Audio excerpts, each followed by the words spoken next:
What's up mga kalipad? So andito na naman tayo, ayos, napakaangas.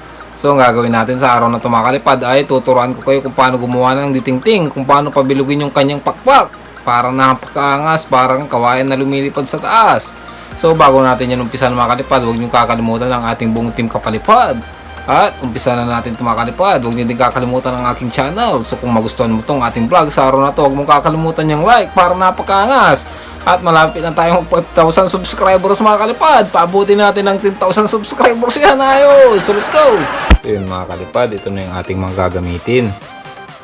Dalawang pares ng ditingting mga kalipad. Ang sukat nito mga kalipad, niliitan lang natin kasi medyo manipis yung nagamit natin na tingting. So ang haba nito mga kalipad is 43 cm bawat isa. Tapos ganyan nalagyan natin siya ng overlap na ganyan. So ituturo ko na sa inyo mga kalipad kasi maulan na dito sa atin, halos nahaharangan yung hampas ng hangin mga kalipad, hinihigop ng bagyo, kaya marami tayong saranggolang hindi mapalipad. So ituro ko muna sa inyo mga kalipad kung paano pabilugin ang pakpak ng ditingting para lahat tayo mga kalipad kahit maulan ay may patayog pagka umampas yung hangin, kasi madali lang siyang paliparin. Kahit malakas na hangin kaya niyang sabayan mga kalipad, basta hindi siya tuping-tupi.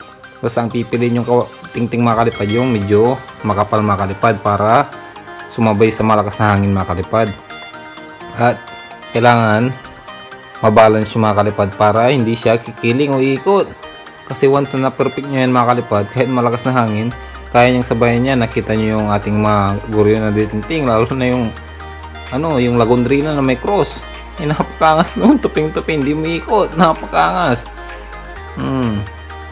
Iikot lang yun pagka mahina yung hangin. Pag malakas naman, kaya-kaya niya. So buuin na natin ito mga kalipad at ituro ko sa inyo kung paano siya pabilugin yung pakpak mga kalipad. Yung patindig na gagamitin natin mga kalipad is tingting ng buli, medyo makapal. Pero kung wala kayong tingting ng buli mga kalipad, gamitin yung patindig is kawayan. Kayas na lang kayo ng kawayan na manipis, tapos mabigat sa ulo, makapal sa ulo, papanipis sa baba. So parang magiging mabigat yung ulo niya para hindi siya magalaw, hindi siya umikot. Ganun lamang yung mga kalipad. So dito mga kalipad, itatali lang muna natin to. Tapos itatali natin siya sa kanyang patinding mga kalipad. Tapos meron tayong dalawang stick dito para sa ulo mga kalipad. So once na naitali na natin to, tapos ito, tapos yung mga pakpak, saka natin sunod yung kanyang ulo. Tapos lagyan natin ng suportang tali sa mga pakpak niya. So sa ngayon mga kalipad, ang una muna natin gagawin is itatali muna natin itong mga pakpak na gagamitin natin. Tapos itatali natin siya sa kanyang patindig. Tapos kapag itatali nyo sa kanyang patindig mga kalipad, lagi nyong tiyakin na pantay yung pagkakalagay nyo ng mga pakpak niya mga kalipad, para hindi walang ang tawag dito, para balance yung lipad niya mga kalipad at wala siyang tabingin na part. Kasi pag may tabingin na pakpak mga kalipad, mag-iiba yung tipan ng lipad nun mga kalipad, kailangan pantay. So itali na natin mga kalipad. Nagtataka kayo walang quit mga kalipad, tatanungin ko kayo mamaya mga kalipad about dyan. So pisa na natin to, let's go. So yun mga kalipad, naitali na natin yan, pantay yan mga kalipad.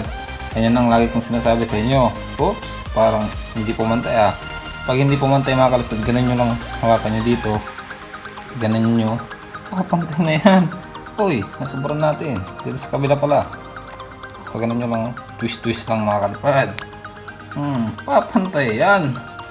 So, sa first step mga kalipad, una muna, huwag mo muna natin yung itali.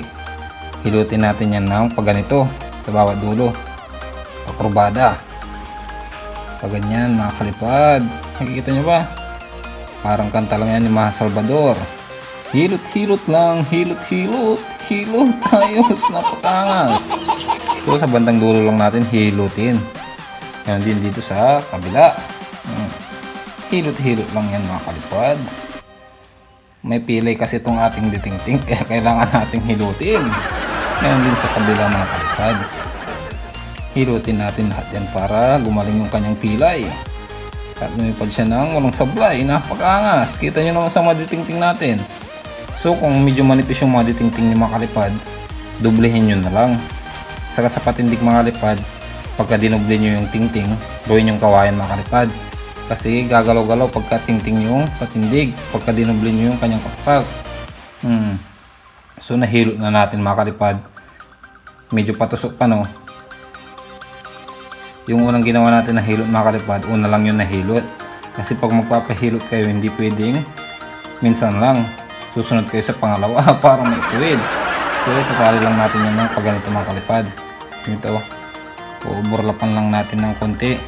Kita nyo ba? Nagbo-blurred. Ganyan. So itali muna natin mga kalipad para makita nyo. Let's go! So yun mga kalipad, i-play na lang natin para makita nyo ng aktual na pagtatali. So ganyan lang mga kalipad. Lagyan natin ng sounds para di kayo maboring. Let's go!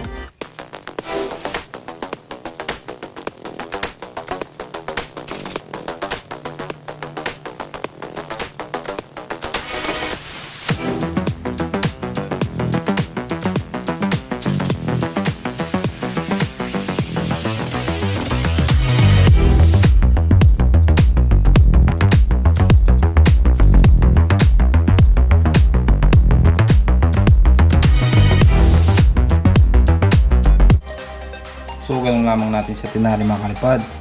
So, kung paano yung itsura niya dito nung tinali natin, kailangan parehas din dun sa kabila mga kalipad.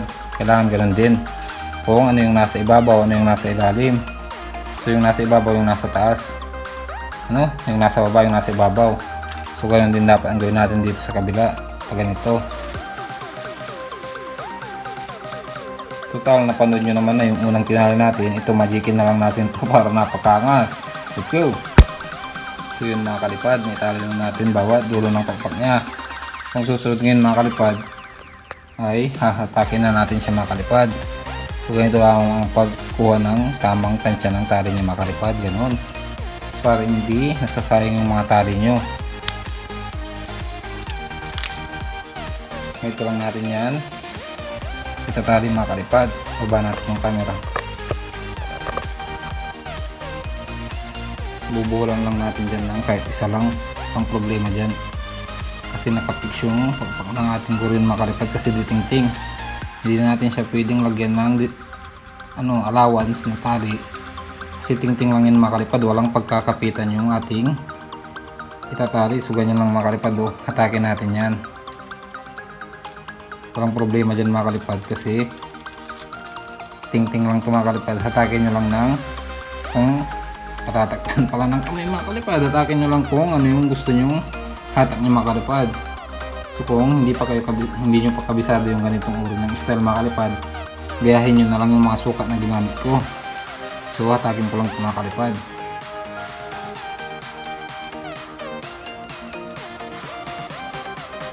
Plus gawin na natin yung susunod na procedure kung paano ito pabilugin ng pabilugin na napakaangas. Kahit ditingting akala nila gawa sa kawayan dahil mapurma. Ganun tayo kaangas mga kalipad eh. Kita nyo naman sa mga ditingting natin, palong-palo, panalo. So kung ano yung sukat dyan mga kalipad, kailangan parehas lang din dun sa kabila ang paghahatag nyo. Kung ano yung haba ng pinahatag nyo dyan mga kalipad, kailangan parehas lang din dun. Huwag kayong mabahala kung tabi-tabing yan mga kalipad kasi may paraan dyan para maituwid natin yan. At yun ang ituturo ko sa inyo sa susunod na step natin. So itali ko muna ito mga kalipad, hatakin ko muna. So let's go.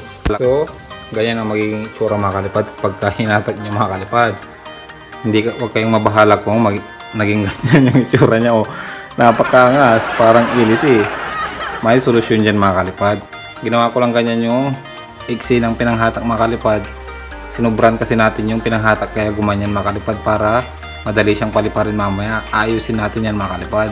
Pero sa ngayon muna mga kalipad, itali muna natin yung kanyang ulunan bago natin siya hilutin at i-fix. So let's go. Pero bago pala natin ito mga kalipad i-fix at ikabit yung ulo, syempre shoutout muna tayo para napakaangas. Let's go. Shoutout sa ating mga kalipad, Elbert Rivera, Jaden Nico Humakyo, Adrian Jos Pisan, Timtos Gaming, Kim Vincent Kalimpong, ayos, napakaangas. So yun mga kalipad, buuin na natin ito mga kalipad. Kabit lang natin yung ulo, saka ko ituro sa inyo kung paano yan tutuwidin yung ganyang kabalik ko na pakpak. So let's go. So yun mga kalipad, sunod na natin yung susunod na step. Kaya natin yung kanyang ulo. Ang susunod na step mga kalipad is lagyan na natin siya ng tali dito. na suporta na kailangan parehas. Kasi tingting lang ito mga kalipad, unahin natin yan bago natin siya i-fix na nakabilog lang talaga. So ganito ang gagawin natin dyan mga kalipad. Kung ano yung haba niyan mga kalipad, kailangan ipantay lang natin yung panghatag ganito. Palit lang natin ng konti. Kasi hindi natin pwedeng sundan tong kanyang bend sa kanyang pakpak. Kasi tingting ito mga kalipad, lumaki dito eh. So palitin lang natin yan ng konti. Kung ano yung gagawin natin na haba dito mga kalipad, kailangan parehas din dito sa kabila. So itali ko muna mga kalipad. Sayang na susundan nyo. So let's go. So yun mga kalipad, minarkahan muna natin yung mga pakpak niya mga kalipad, kung ano yung distansya dyan. Kailangan parehas lang din dito, tapos dito, tapos dito. So itali ko muna mga kalipad ng pagganito. Kung gusto nyo maka-sure ball sa paggawa mga kalipad, sundan nyo na lang yung mga sukat ng ating tingting na ginamit. Maya maya pag naitali ko na ito mga kalipad, sabihin ko muna yung mga sukat ng distansya nito. Tapos yung pinanghatak natin dito, para gayahin nyo na lang, para napakaangas ng gagawin yung ditingting na parang kawayan pag lumilipad. So let's go.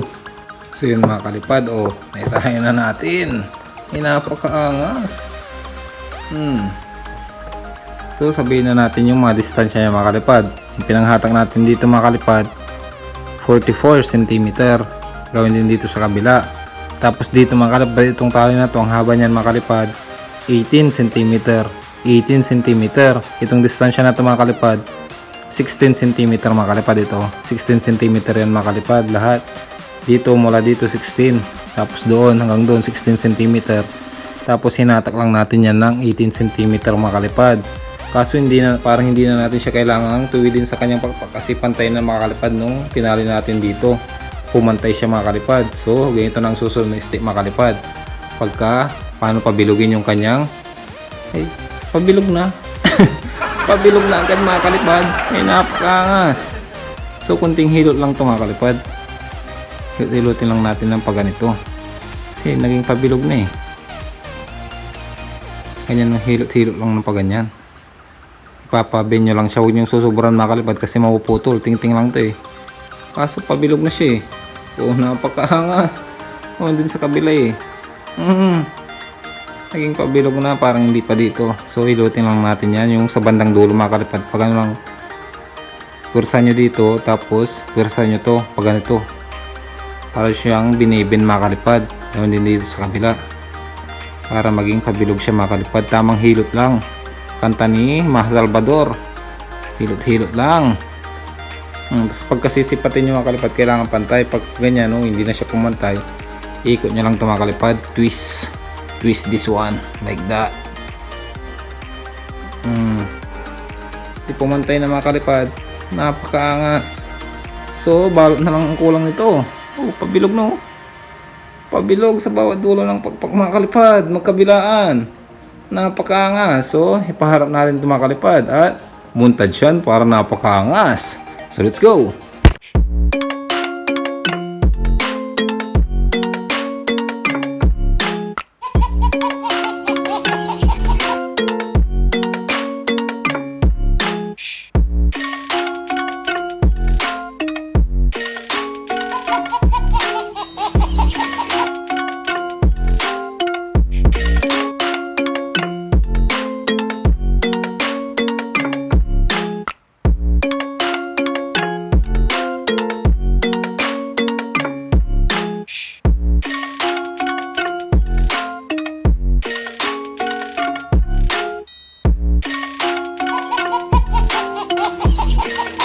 So yun mga kalipad, napakaangas ng ating montage. So huwag nyo kakalimutan yung like mga kalipad at subscribe kung nangasan kayo sa ating montage. Saka sa pakpak nitong ating ditingting, bilog na bilog mga kalipad, napakaangas. So hindi ko muna siya nilagyan ng puwit mga kalipad, kasi ito na yung ating sasabihin kung bakit di ko siya nilagyan ng puwit. Kasi gusto ko i-comment nyo sa baba mga kalipad kung anong gusto nyong puwit na gagawin natin dito. So kung sino ang mag-comment na maraming kaparehas, yun yung gagawin natin na puwit nito mga kalipad. So napakaangas. So dito na lang mga kalipad, sana may natutunan na naman kayong bagong teknik. Lalo na ngayong maulan mga kalipad, gusto ko lahat kayo may mapalipad. Para pare-parehas tayo ngayon na ipapalipad sa bubong mga kalipad. Napakaangas. At marami ng tanim na pali sa bukid, kaya Sa bubong na lang tayo makakapagpalipad mga kalipad, kaya gusto ko nagpapalipad pa rin kayo. Kaya gumawa na kayo ng ditingting nyo para kahit maulan, mampas man ang hangin, may maipalipad kayo agad mga kalipad. So hanggang dito na mga kalipad, basta may ampas ng hangin magpapalipad tayo. Let's go!